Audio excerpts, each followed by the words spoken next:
과거 공중전화 박스 실험을 하였죠. 두 개의 공중전화 박스를 나란히 두고 한쪽에는 사람들로 하여금 줄을 서 있도록 만들고 옆에 있는 박스에는 아무도 줄 서 있지 않도록 그렇게 만들었습니다. 전하기 위해서 온 사람들이 어떤 반응을 보일 것인가를 알아보기 위함이었는데 그냥 상식적으로 생각해도 답이 내려져 있어요. 전하기 위해서 온 사람들 어느 부스로 갔을까요? 예? 말할 것 없이 줄 서 있는 사람들 뒤쪽에 계속 줄을 서더라는 겁니다. 그쪽만 전화가 되는 것으로 알았던 것이죠. 확인도 안 해보고 그냥 그렇게 서더라는 것을 제가 읽었습니다. 하나님께서 지금 이 모습 그대로 나를 용납하셨다. 그리고 나를 받으셨다는 그 사실을 내가 안다면 나는 어떻게 살아갈까? 엄마가 나를 다 받아줘. 그것을 아는 어린 나이는 문제가 생겼을 때, 힘들 때 지체 없이 엄마에게 달려갈 것이죠. 자신에게 여러 가지 일이 일어나도 걱정하지 않을 겁니다. 자신을 받아주는 엄마가 있으니까요.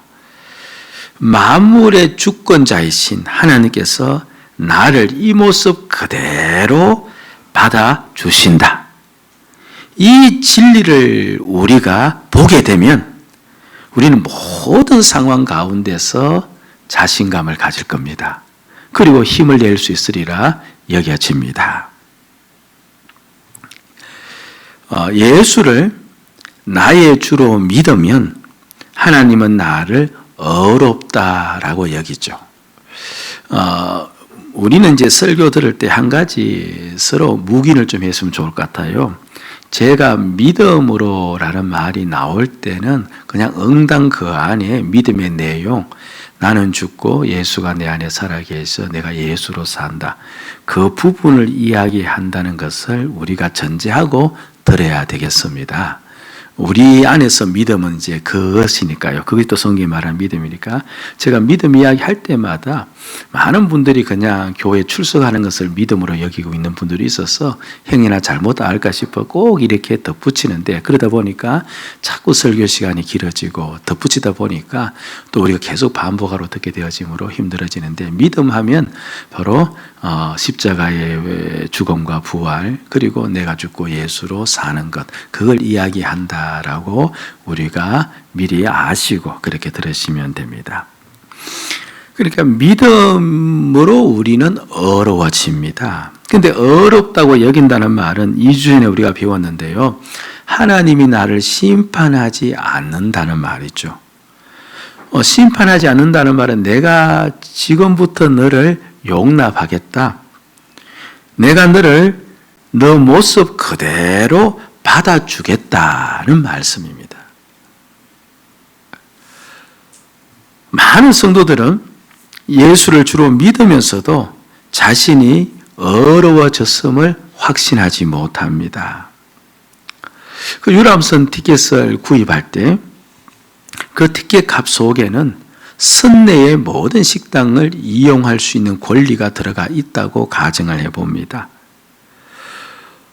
그 사람이 식당에 출입을 하게 되어질 때 식당 일하시는 분들이 그 사람의 학력을 묻지 않을 겁니다. 그 사람의 도덕성을 묻지 않을 겁니다. 그 사람의 직업도 묻지 않을 겁니다.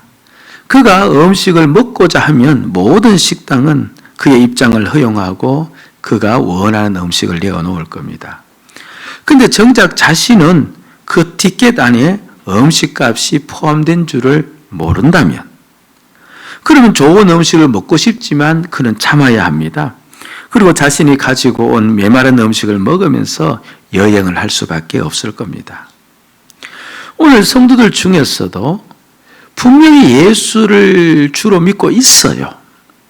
그럼 믿으면 어려워진다고 하나님께서 말씀을 했음에도 불구하고 그것을 확신하지를 못합니다.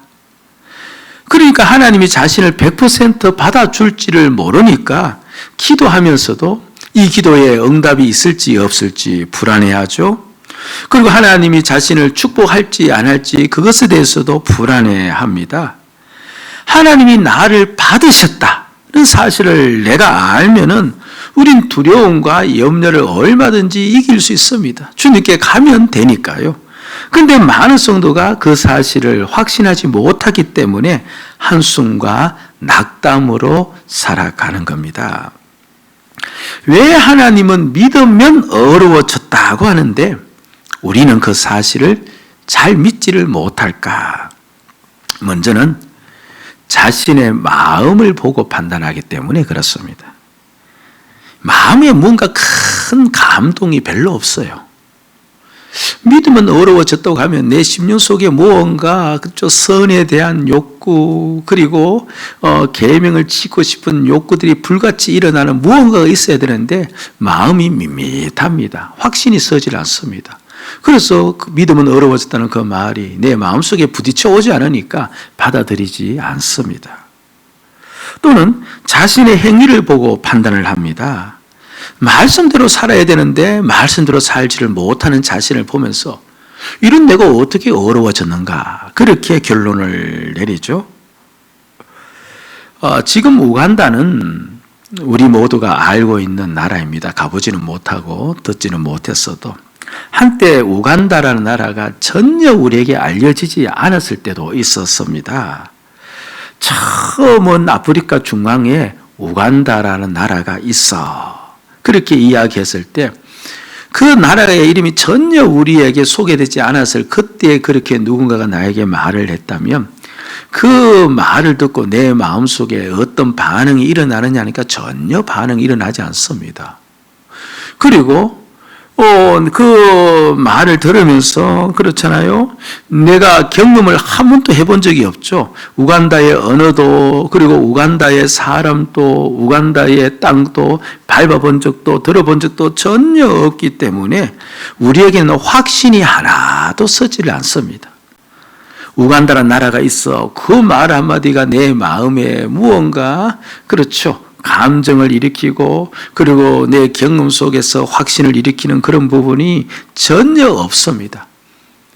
그럼에도 불구하고 우간다라는 나라가 있잖아요.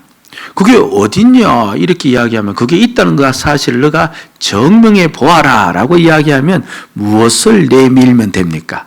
과거 세가지 공부 5가 때 이 내용을 많이 했는데 무엇을 내밀면 되죠? 세계의 부도를 내밀면 됩니다. 바로 여기 세계의 지도 아프리카 중앙에 우간다라는 쓰여져 있지 않느냐. 그건 진리죠. 예, 진리입니다.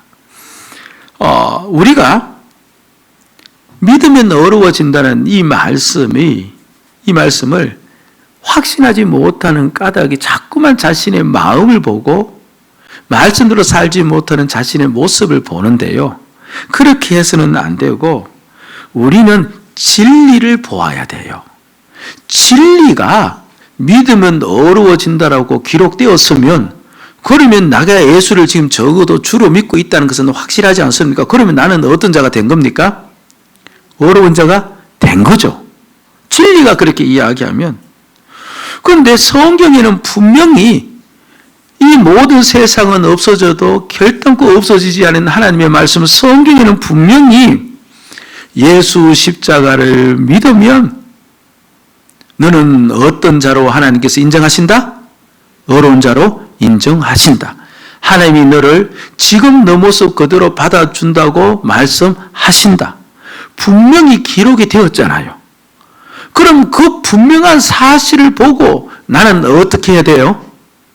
여기에 진리가 그렇게 이야기하니까 나는 믿으면 어려워지는 자라고 했으니 나는 어려운 자구나. 그래서 하나님이 나를 지금 받아주시구나. 하나님이 나를 받아주시기 때문에 하나님이 나에게 지금 또 은혜를 베푸시고 나에게 축복을 줄 수 있는 분이 맞으시구나. 내가 하나님께 달려가기만 가면 하나님이 나에게 은총을 베푸시겠구나. 라는 확신이 우리에게 올 수가 있는 거죠. 예? 그렇게 우리는요, 진리를 늘 생각하며 진리를 바라보아야 돼요. 자신의 마음을 바라보지 마시고 자신의 경험을 바라보지 마시고 우리가 무엇을 늘 생각해야 돼요? 진리를 생각해야 되는 겁니다. 진리에서 눈을 떼버리면 여지없이 자신의 생각과 감정을 따라가 버립니다. 갈라디아 교회가 그러하죠. 그들은 바울의 복음을 들었습니다. 복음이 아까 우리가 이야기한 그 부분이잖아요. 그러니까 바울의 복음을 듣고는 그래 내가 예수를 믿음으로 어려워져서 나는 구원받아서 하나님의 자손이 되어서 이제 하나님이 나의 아버지가 되어서 나에게 복을 주시오. 이것을 이제 굳건히 믿었는데 근데 바울이 떠났잖아요.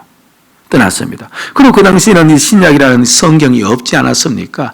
그럼 계속해서 바울에 전해준 그 복음을 생각을 해야 돼요. 진리를 생각을 해야 되는데 그런데 바울 떠난 그 자리에 유대주의자들인 교사들이 들어와서 다른 이야기를 하는 겁니다. 아니야. 할례 받아. 유대인이 되면 너희들이 어려워져. 계속해서 그들에게 하는 이야기가 할례 받아 유대인이 되면 어려워져. 예수를 믿더라도 유대인이 되지 않으면 너희는 구원받지 못하고 자녀되지 못하고 어려워질 수가 없다. 라고 계속해서 그들에게 이야기하니까 그들 나름대로 논리와 설득력을 가지고 이야기하니까 귀가 솔깃해지는 겁니다. 그러면서 마음이 그쪽으로 움직이기 시작하는 겁니다. 그래서 결국은 이들은 그렇죠. 그들의 말을 듣고 유대인이 되기로 작정을 하며 할례를 받지 않습니까? 바울이 그들에게 이야기합니다. 너희들이 왜 그쪽으로 갔느냐? 그 까닭은 내가 너희에게 전해준 복음, 진리를 생각하지 않고 있었기 때문에 진리에서 눈을 떼고 있었기 때문에 결국 너희들이 다른 복음을 쫓아갔다라고 이야기합니다. 주의를요, 이 하나님께서 우리에게 주셨는데, 주일은 그냥 일자가 붙어 있으니까 월화수요일처럼 그냥 한 날로 여기는데 그렇지 않아요. 주일은 하나님께서 우리 보고 절기로 준 날이에요. 무엇으로 준 날이라고요? 절기입니다. 보통 절기는 1년에 한 번씩 돌아와요. 계절적 절기도 춘분이든 그렇죠. 동지든 1년에 한 번씩 돌아오고 그 다음에 기념일 있지 않습니까? 광복절도 절기죠. 그것도 1년에 한 번씩 돌아오는데 그런데 하나님께서는 주일을 절기로 주셔서 며칠마다 한 번씩 돌아오는 날로 7일마다 한 번씩 돌아오는 날로 정했습니다. 그러니까 모든 절기는 1년마다 한 번씩 돌아오는데 하나님은 이 주일을 7일마다 한 번씩 돌아오는 절기로 정한 거예요.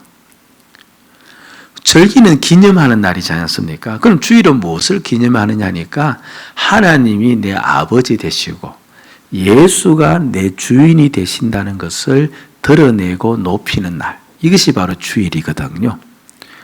그래서 아무 일도 하지 말고 이때는 다른 데도 가지 말고 오직 너희들이 하나님이 내 아버지 되신과 예수가 내 주이심을 높여야 된다. 이 높이는 가장 좋은 방법이 뭐예요? 예배잖아요. 그래서 주일은 전부 식구들이 모여서 예배를 하라고 그렇게 명을 한 것이죠. 왜 이렇게 절기라면 1년에 한 번씩만 돌아오도록 만들면 되는데 7일마다 한 번씩 돌아오도록 만들어서 이렇게 우리가 하나님과 예수 그리스도가 내 주 되심을 바라보도록 만들까? 이유가 무엇일까 했을 때 우리는 7일마다 한 번씩 바라보지 않으면 눈을 그곳에서 떼버리면 예수가 내 주이심을 잊어버린다는 거예요. 하나님의 아버지 되심을 망각해버린다는 거예요. 세상 속으로 그냥 휩쓸려서 들어가 버린다는 겁니다. 진리, 그 진리에서 눈을 떼지 않게 하기 위해서 진리를 늘 생각하도록 하기 위해서 하나님께서는 이 주일을 절기로 딱 정해놓고 일도 하지 말라고 이야기하면서 오직 이날은 예배에 초점 맞추어 살라고 하면서 그렇게 한 까닭은 그렇게 해야 예수가 내 주이심을 끝까지 붙잡고 살아갈 수 있기 때문에 진리를 붙잡고 살아갈 수 있기 때문에 이렇게 제정을 해 놓은 겁니다. 그게 진리의 눈을 떼버리면요 우리는 자꾸만 자기 생각을 따라가고 자기 경험을 따라가서 진리와 다른 방향으로 살아가는 겁니다. 바울은 믿으면 어려워지는데 그런데 그들이 유대인이 됨으로 어려워진다라고 그렇게 여기며 돌아선 그들에게 이제 갈라디아서에서 다시 그들을 돌이키는 겁니다. 아니다, 믿음은 어려워진다라고 돌이키는데, 이제는 바울이 사용할 수 있는 모든 이야기를 다 가지고, 성경에 있는 모든 진리를 전부 다 가지고 와서 여러 각도로 설명을 하는 거예요. 바로 진리를 보게 하기 위함입니다. 오늘 본문은요, 이 세상의 첫 유대인이 누구냐는 거예요. 이 세상의 첫 유대인이 누구냐? 바로 아브라함이 아니냐. 아브라함을 내가 불러서 가나안 땅에 들어놓았으니까, 나의 백성 삼았으니까 첫 유대인이 아브라함이 아니냐. 그러면 아브라함이 할례를 받아서 유대의 그가 하나님의 백성이 되었느냐? 그가, 그렇죠, 또는 율법을 지켰기 때문에 그가 그 하나님의 자녀가 되었느냐? 그렇지 않다. 아브라함도 믿음으로 말미암아 어려워졌고, 그래서 내가 그를 받아들였다. 그가 말씀대로 잘 살았기 때문에 내가 그를 어렵다고 여긴 것이 아니고, 그것 또한 믿음으로 어렵다고 여김을 받은 자이다. 첫 유대인이 믿음으로 어렵다함을 받았으니, 그런 모든, 그렇죠, 하나님의 백성들은 전부 다 무엇으로만 어렵다함을 받는다는 거예요? 믿음으로만 어렵다함을 받지 않을 수밖에 없지 않느냐. 이걸 지금 이렇게 진리를 가지고 설명을 하는 겁니다. 아브라함은 그 감정을 움직이려고 하지 않았어요. 아브라함은 진리를, 이 바울은 진리를 지금 계속 보여주기를 원했던 겁니다. 아브라함은 75세 때 하나님의 부름을 받고 순종하여 가나안 땅으로 오죠. 이때 아내인 사라가 자식을 낳을 수 없다는 것, 우리가 다 알고 있는 이야기입니다. 그런 그에게 자식 낳을 수 없는 아내를 가진 아브라함에게 하나님은 약속을 합니다. 내가 너를 장대하게 하겠다는 거예요. 여기서 장대한다는 말은 자식을 많이 낳도록 하겠다는 말입니다. 그 약속이 있는 다음 그 약속을 아브라함 물론 믿었겠죠. 그런데 1년이 지났어요. 자식이 없었습니다. 한 명도 태어나지 않았습니다. 2년, 3년, 10년이 지나는 그 시간까지도 자식이 없습니다. 아브라함 마음에 믿음이 엷어졌습니다. 계속 내가 너를 장대하겠다는 그 진리를 붙잡고 있어야 되는데 10년이 지나니까 결과론적으로 아무것도 보이지 않으니까 아브라함은 안 되는가 보다. 그래서 자신의 종 엘리에셀이 있었는데 그 엘리에셀을 그냥 상속자로 삼아서 내 재산, 내 가업을 다 물려주어야 되겠다. 완전히 믿음이 이제 바닥이 난 상태, 더 이상 하나님을 신뢰하지 못하는 그 상태까지 나간 겁니다. 그런 그때에 하나님이 밤중에 찾아오신 거예요. 그리고 아브라함을 불러낸 겁니다. 그 장막 안에서 불러내어서 밖을 보도록 한 겁니다. 아브라함아, 하늘을 봐라. 그러니까 밤하늘, 여러분들 광야 있지 않습니까? 산이 하나도 없는 광야. 그리고 지금으로부터, 그렇죠, 수천 년 전에 오염되지 않은 그 하늘의 별들이 얼마나 많을까요? 요 시골에서 자라신 분들 어릴 때 한번 경험을 생각해 보시기 바랍니다. 하늘의 별들, 그렇죠, 그야말로 그냥 마치 먼지처럼 그렇게 푸옇게 온 하늘을 덮고 있지 않겠습니까? 그 하늘의 별들을 보여주면서 아브라함에게 하나님이 말씀합니다. 그렇죠, 창세기 15장 5절 말씀 이렇게 이야기해요. 그를 이끌고 밖으로 나가 이르시되 하늘을 우러러 묵별을 셀 수 있나 보라. 또 그에게 이르시되, 같이 한번 읽읍시다. 시작. 내 자손이 이와 같으리라. 자, 보세요. 지금 이때 아브라함은 10년이 지난 시점에서 아이고, 하나님의 말씀은 이루어지지 않는가 보다라고 생각하고 있었던 그때에 하나님은 또다시 그에게 나타나서 장대하게 해주겠다. 셀 수 없는 별처럼 네 자손을 그렇게 만들어 주겠다라고 이야기를 하신 겁니다. 10년 동안 어떤 응답도 없었는데, 그런데 아브라함은 그 하나님의 말씀을 또 믿어요. 15장 6절 말씀인데 가장 중요한 부분입니다. 시작. 아브라함이 여호와를 믿으니 여호와께서 이를 그의 의로 여기시고. 저 문장을 보세요. 아브라함이 누구를 믿어요? 하나님을 믿었어요. 믿으니까 하나님께서는 그 믿음을 보시고 그것이 바로 그의 무엇이라는 겁니까? 의로움이다. 그렇게 이야기해요. 지금 그 상태의 아브라함은 행위적인 면으로 믿음, 사실 하나님에 대한 신뢰가 잃어버린 상태예요. 그런데 또 하나님을 믿자 그 믿음을 보시고 하나님은 그를 어렵다고 하셨다. 그렇게 이야기를 합니다. 하나님은 아브라함의 도덕을 보고 어렵다고 하신 것이 아니에요. 아브라함의 선행을 보고 어렵다고 하신 게 아닙니다. 우리는요, 많은 분들이 그렇게 생각하는데, 그렇죠? 말씀대로 살아야 어려워진다라고 이야기합니다. 그래서 당신은 그렇죠, 어렵다 함을 받았습니다, 구원 받았습니다라고 이야기했을 때 상당수의 성도들이 아이고 나는 그렇지 않습니다, 나는 말씀대로 살지 못했기 때문에 나는 아직까지 구원을 받지 못한 것 같습니다라고 이야기하시는 분이 꽤 많이 있습니다. 전부 다 잘못 짚었습니다. 아브라함 보고 너 선하게 살았기 때문에, 말씀대로 살았기 때문에, 그렇죠, 내가 너에게 어렵다라고 이야기하지 않고 말씀대로 살지 못한 그였지만 하나님이 말씀하셨을 때 그 하나님을 믿으니까 그것을 보고 하나님은 그의 무엇으로 여기셨다? 의로 여기셨다. 믿음으로 말미암아 우리가 하나님으로부터 무엇을 받는 거예요? 의로움을 받는다는 것을 아브라함을 들어서 진리를 보여주고 있는 겁니다. 예. 이러면 이제 우리에게 한 가지 질문이 생겨요. 아니, 목사님, 예수를 믿어야 어려워지는 거지.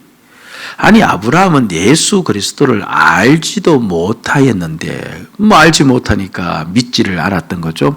예수 믿지 않았는데, 내가 죽고 예수가 내 안에 사신다는 것을 알아야 거듭난 것인데, 그런데 그게 없는데 어떻게 어려워질 수가 있습니까?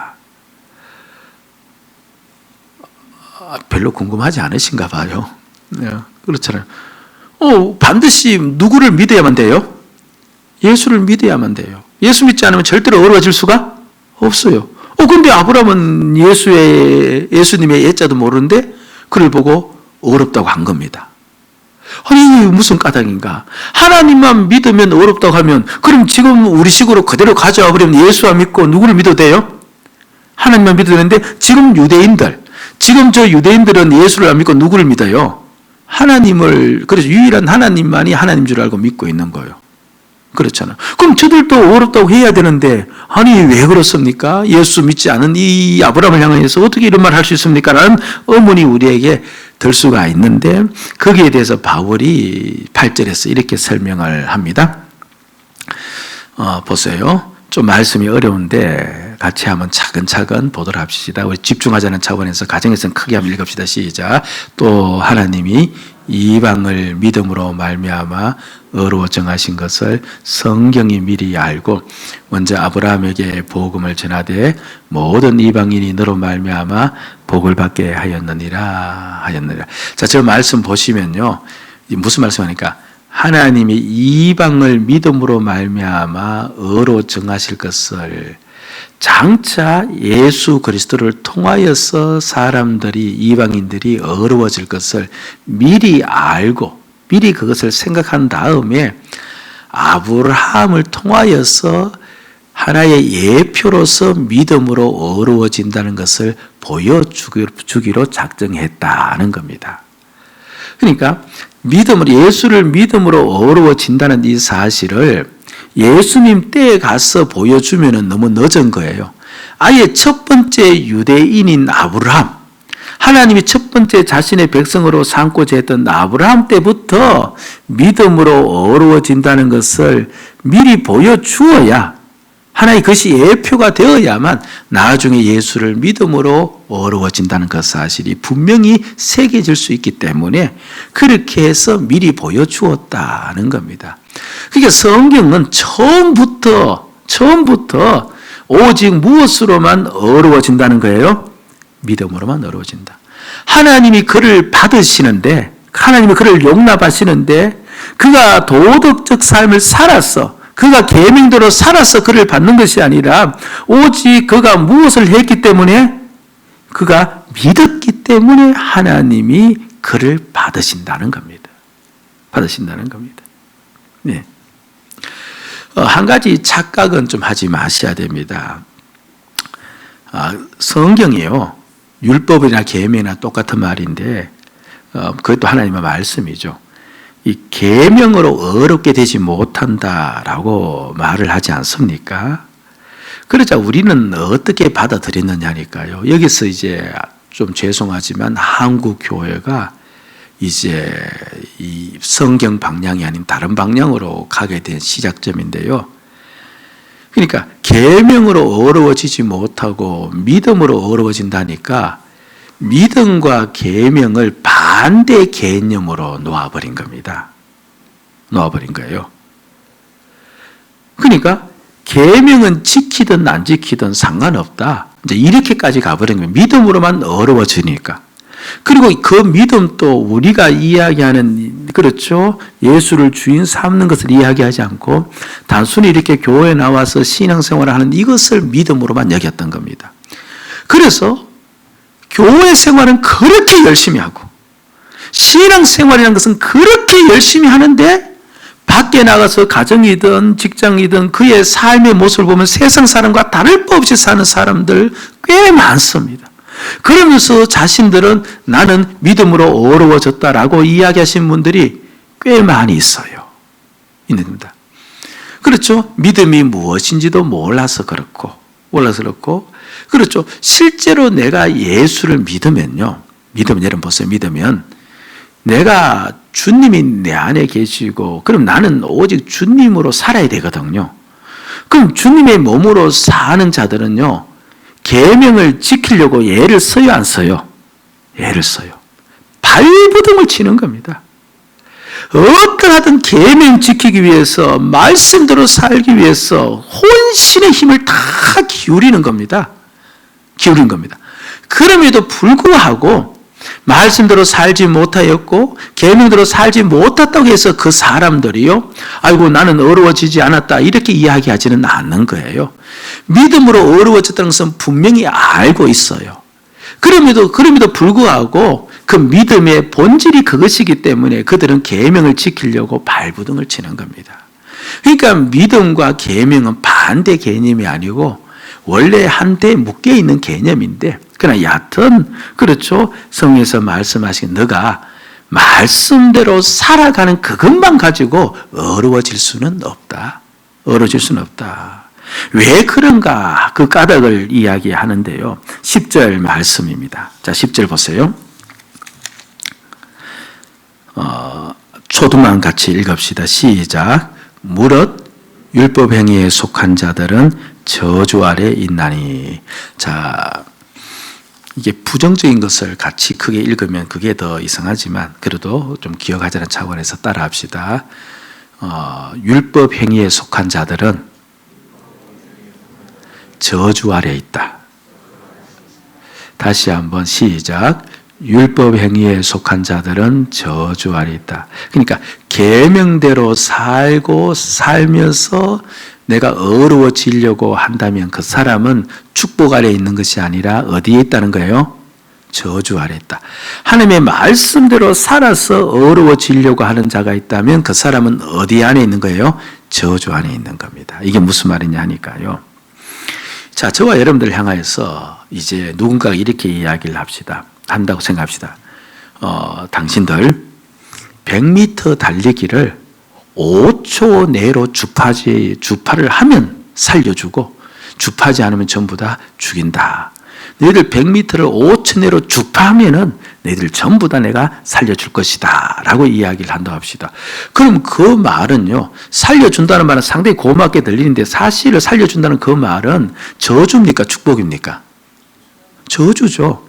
우리 중에 100m 5초가 뭐예요? 지금 15초도 또 우리 못 가는데, 그러니까 5초 내에 달려갈 사람이 아무도 없습니다. 할 수 있는 일을 하라고 하면 모를까? 할 수 없는 일을 하라고 하고 그렇게 하면 살려준다고 하면 그것은 사실은 축복의 말이 아니고 저주의 말이에요. 율법대로 사람이 살아갈 수 있는 자가 있습니까? 없습니까? 없습니다. 그러니까 모든 율법을 100% 지킬 수 있는 자가 없는 거예요. 우리가 하나님의 말씀대로 살려고 발버둥 치는데 완전 100% 하나님의 말씀대로 살 수가 있어요? 없어요? 없습니다. 그럼에도 불구하고 내가 계명대로 살아야 어려워져 라고 이야기하면은 그럼 결국 그 사람은 그렇죠. 저주 아래 있는 겁니다. 할 수 없는 일을 하는, 도무지 가당치 않은 일을 하는, 결국 자신을 결국 살 수가 없는 그 일을 하는, 그래서 저주 아래 있는 셈이 되어지는 겁니다. 오직 아브라함 때부터 시작해서 모든 사람들을 하나님께서 받으시고 자녀 삼으신 사람들은 그들의 행위를 본 것이 아니고 그들의 마음을 본 것이 아니고 그들의 믿음을 본 거예요. 하나님을 믿으니, 예수를 나의 주로 믿으니 하나님께서는 그것을 보시고 그에게 무엇을 선포하셨다? 어렵다고 선포하시고 내가 너를 이제부터 어떻게 하겠다? 받아주겠다는 겁니다. 받아주기를 합니다. 예. 그래서 그 말씀을 3장 14절에 도장을 찍고 있는 겁니다. 3장 14절 보시기 바랍니다. 같이 한번 읽어봅시다. 시작. 이는 그리스도 예수 안에서 아브라함의 복이 이방인에게 미치게 하고 또 우리로 하여금 믿음으로 말미암아 성령의 약속을 받게 하려 함이라. 자, 다시 한번 자막을 보시면요. 그리스도 예수 안에서 아브라함의 복이 이방인에게 미치게 하고, 말은 좀 어렵죠. 아브라함의 복이 뭐예요? 믿으니까 하나님이 그를 어렵다 인정하고 그를 받아주신 그 아브라함의 복이 그리스도 예수 안에서 이방인에게 미치게 하고, 이제 이방인 또 누구를 믿으면 아브라함의 복을 받아요? 예수 그리스도를 믿으면 하나님께서 우리를 향하여 어떻게 하신다는 거예요? 어렵다고 하신다는 거예요. 어렵다 하신다는 겁니다. 그러니까 아브라함을 예표로 삼아서 이제 누구든지 예수를 주로 믿으면 하나님이 받아주신다는 것을 보여주기 위함이 아브라함에 일으킨 사건이다는 것을 일러주고 있는 거죠. 여러분들, 내가 지금 진정 내 심령 속에 그건 자신이 알아요. 예수를 주로 삼고 있지 않습니까? 삼고 있다면요. 사실 지난 주간 살면서 우리의 그렇죠 불뚝성질 쑥 일어날 때가 많았었고 또 자기 욕심이 일어나서 우리 자신을 괴롭힌 적도 많았는데 그걸 보면 도무지 내가 어렵다고 여길 만한 자신감이 없어요. 그런데 진리를 보니까 분명 내가 그렇게 무너졌어도 분명 내가 옛차에 끌려 살아갔을지라도 분명 내가 주님의 뜻 가운데 있지 않았을지라도 내 심령 속에 분명히 나 자신이 확신할 수 있는 것은 나는 예수를 주로 믿고 있다는 거예요. 그렇죠? 이거는 부인을 못하는 겁니다. 그렇게 넘어졌을지라도 나를 보니까 그거는 도무지 예수 믿는 자의 모습이 아닐진데 그럼에도 불구하고 나를 보고 내 자신을 보니까 그리고 나는 예수를 주로 믿고 있더라는 거예요. 여러분들이 그렇게 예수를 주로 믿고 있으면은 여러분의 마음속에는 늘 죄송함과 그렇죠 말씀대로 살지 못한 그것에 대한 안타까움이 있을지라도 하나님께서는 여러분들을 보시고 어렵다고 선포를 하시는 거예요. 그리고 하나님은 동시에 받아주시는 겁니다. 그걸 보고 받아주시는 겁니다. 너 믿음 있지 않느냐? 그러면 넘어졌을지라도 나에게 오너라. 내가 실패했을지라도 나에게 오너라. 내가 너를 받아주겠다. 내가 너를 용납하겠다. 내가 너에게 모든 은혜를 다 내려주겠다. 주여, 이렇게 사는 우리가 무슨 은혜 받을 수 있습니까? 나 너희들 그걸 보고서 어렵다고 한 적이 없다. 이렇게 날마다 내 마음대로 살아가고 있는데 이런 내가 무슨 축복을 받을 수 있겠습니까? 내가 너 행위를 보면서 너를 받겠다고 말한 적이 없다. 성경은 처음부터 끝까지 나는 아브라함을 부를 때부터 시작해서 오직 너가 나를 믿는지 안 믿는지 그것만 보았다. 그걸 진정 믿고 있느냐? 정말 내가 너희들에게 보낸 예수를 믿고 있느냐? 넘어질지라도 믿고 있느냐? 너희는 어렵다. 내가 너희들을 받아준다. 내가 너희들을 용납한다. 내가 너희들에게 모든 은혜와 축복을 줄 것이다. 이걸 믿고 너희들이 살아가기를 바란다. 이게 오늘 우리에게 전해주는 말씀입니다. 여러분들, 우리가 하나님의 은혜 안에서 살아갈 수 있음을 믿으셔야 됩니다. 하나님께 달려가시면 돼요. 하나님을 붙잡으시면 됩니다. 하나님은 절대 결단코 우리를 거부하지 않으십니다. 다 받아주십니다. 다만 두려운 것은 행여나 우리들 가운데 아직까지 예수가 내 주가 되어 있지 않는 그런 분들이 있을까 두려울 따름이지. 그러나 주로 믿고 있다면 우리 모두를 받아주신다는, 내 마음속에서 일어나는 감동의 문제가 아니라, 내 행위의 문제가 아니라 성경의 진리가 오늘 우리에게 이야기하는 겁니다. 이 진리를 붙잡고 이 진리를 생각하고 이 진리에 초점 맞추어서, 그렇죠, 하나님 나를 다 받아주신다, 이 놀라운 축복을 그렇죠 심령에 늘 새기면서 담대하게 이 세상을 이기며 살아가는 우리 신앙길 되시기를 주의 이름으로 축복을 드립니다. 아멘.